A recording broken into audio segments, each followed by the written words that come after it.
ఒక్కతే ఒక బిడ్డ, తండ్రి చాలా ప్రేమతో పెంచుతున్నాడు ఆ బిడ్డని. చాలా ప్రాణం బిడ్డకి. అయితే బిడ్డ వచ్చి తండ్రితో అంటుంది, డాడీ ఒక 2 months అయితే నా బర్త్డే వస్తుంది డాడీ, నువ్వు నాకేం గిఫ్ట్ ఇస్తావు డాడీ? ఒక మంచి గిఫ్ట్ ఇస్తామని నేను అనుకుంటున్నా డాడీ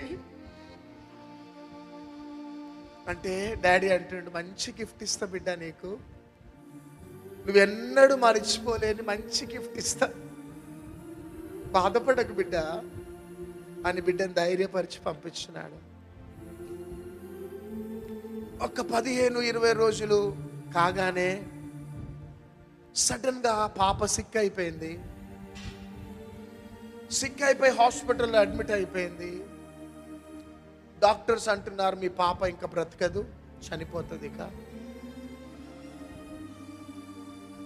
ట్రై చేయండి అమ్మా అని తండ్రి అడుగుతుంటే, లేదు సార్ అస్సలకి బ్రతకదు, మీ పాప గుండె అంతా కూడా పాడైపోయింది, గుండె పాడైపోయింది, గుండె ట్రాన్స్ప్లాంటేషన్ జరిగితేనే కానీ మీ బిడ్డ బ్రతుకుతుంది. హల్లెలూయా.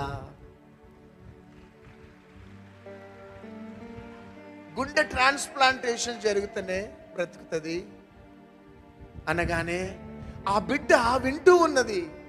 ఆ బిడ్డ ఇక చనిపోతుందని కన్ఫర్మ్ అయిపోయింది. చివరికి డాక్టర్ వెళ్ళిపోగానే డాడీ దగ్గరికి వచ్చి అంటుంది, డాడీ నేను ఇక చనిపోతున్నా డాడీ, నా బర్త్డే రాకముందే నేను చనిపోతున్నా డాడీ,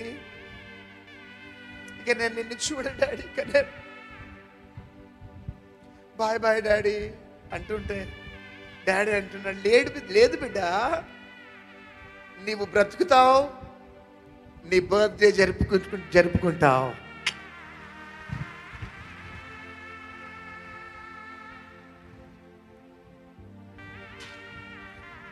నువ్వు బ్రతుకుతావు, నీ బర్త్డే జరుపుకుంటావు. ఆ బర్త్డే రోజు డాడీ నీకు ఇచ్చే గిఫ్ట్ కూడా నువ్వు తీసుకుంటావు. ఎందుకు డాడీ అంత కన్ఫామ్గా చెప్తున్నావు అంటే, అవును బిడ్డ నువ్వు బ్రతుకుతావు బిడ్డ, నా బంగారు బిడ్డ అని ముద్దిచ్చి వెళ్ళిపోయాడు. చివరికి ఒక వారం 10 రోజుల తర్వాత, ఒక 10 days తర్వాత ఆమె బర్త్డే వచ్చింది. బర్త్డేకి ముందే డిశ్చార్జ్ అయిపోయి ఇంటికి వచ్చేసింది. ఇంటికి వెళ్ళగానే అక్కడ కేక్ ఉంది, డాడీ లేడు. కేక్ ఉంది, డాడీ లేడు.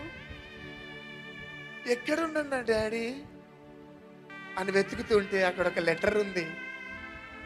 ఏమనున్నదంటే, నానా నీ బర్త్డేకి ఒక గిఫ్ట్ ఇవ్వమన్నావు కదా డాడీకి, నా గుండెనే నేను నీకు ఇచ్చేసిన.